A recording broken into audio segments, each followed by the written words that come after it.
do a quick interview with Dave Eltringham, the father of the 1/3 scale Autogiro. He's had to rent a cargo van to bring it out here to the field today. Beautiful airplane.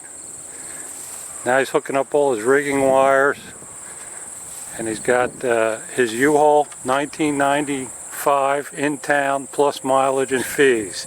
Fees are probably more than the 1995. Yeah, they are. So Dave, how do you feel today? This is the first day. It's been, how long have you been building this? This is a 5-year project so far. 5-year project. It's beautiful. I started building it just about this week 5 years ago. 5 years. Dave, I even wore my Navy shirt today. Nice. I hope it brings me luck. He's hooking up his rigging wires. It's looks like he's ready to go deep sea fishing here. These are the lead lag stops. Tell us a little bit about the size of the airplane and the engine. And It's 1/3 scale. It's a 10-foot wingspan and a 15-foot rotor span. Fuselage is about 7.5 feet. And this was built from plans that you blew up? This was built from 6 scale plans that were doubled. And everything was made from scratch. There was no short kit or anything like that, right? Nope. Everything is made from scratch. And the engine is a Colm EZ77. beautiful airplane. It's looking great out here. Getting ready for the maiden flight. And are you, when you paint this out, what scale model are you going to duplicate? This is a model of the Pitcairn XOP1, which is the military paint scheme for this. It's basically a Pitcairn PCA2 Autogiro in the civilian version. And it's pretty much like you see it now, except it'll have some U.S. Navy markings on it and the tail number. It's beautiful. And that the rigging that you have, that you're installing now, is that the scale rigging? It is, yeah. These here are the droop stops. So that stops the blades from coming down and hitting the tail. And these are lead lag stops, which stop the blades from folding and hitting each other. Cool. Now on your smaller Autogiro, do you have the same arrangement, or is it a different rigging? Yeah, it doesn't have any of this stuff. Okay. Primarily because it's small enough that it doesn't really need it. Okay. Marty's with the 4-bladed scale head has all this, but I don't think he has the lead lag stops. Here we get a little closer to get some detail on the engine and the bones. So this is the Colm engine. It's been test run a number of times out here. It runs beautifully. Beautiful piece of machinery.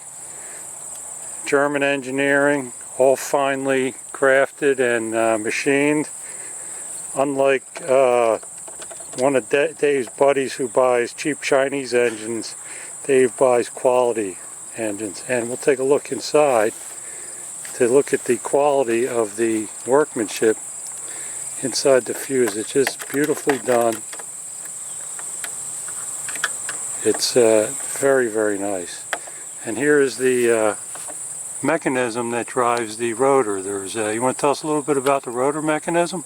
It's basically a 90 size electric helicopter, running gear for the top, auto rotation hub, main gear and painting gear. And then there's a U-joint that runs down in the shaft. There's into the shaft. The fuselage. There's a 5-to-1 worm drive gearbox, 90 degree, and a brushless motor that runs on a 60 amp speed control and a 4-cell battery, hopefully. I guess you had machine design classes when you went to college, huh? Beautiful airplane from any angle you look at it. Takes up 2 parking spots out here at the field, so his dues assessment is going to increase by 2-fold for next year. And the landing gear, it has, I think you said it has 8-inch. 8-inch Duvro wheels on on all handmade landing gear that I welded together. And I made the struts out of brass tubing that was soldered together, and wheel collars and springs that I got from various places, Beautiful, beautiful aircraft. including Grangers and Lowe's.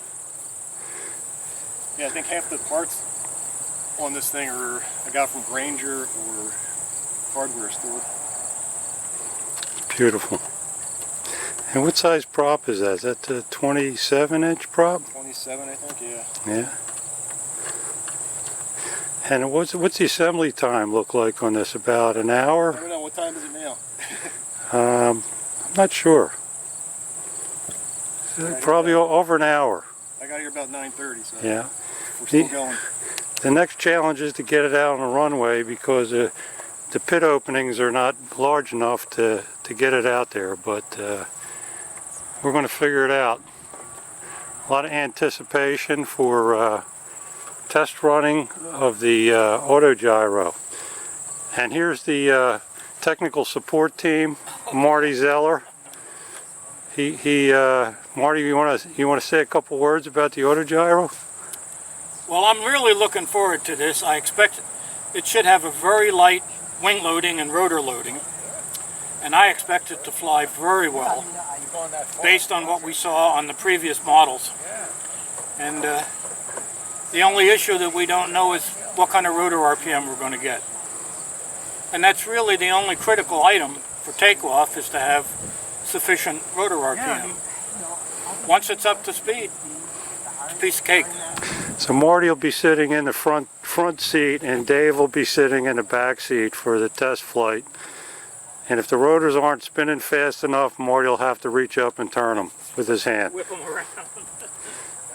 Okay, that concludes our interview of the 1/3 scale Autogiro. Builder pilot Dave Eltringham, still wrenching on this thing and getting close.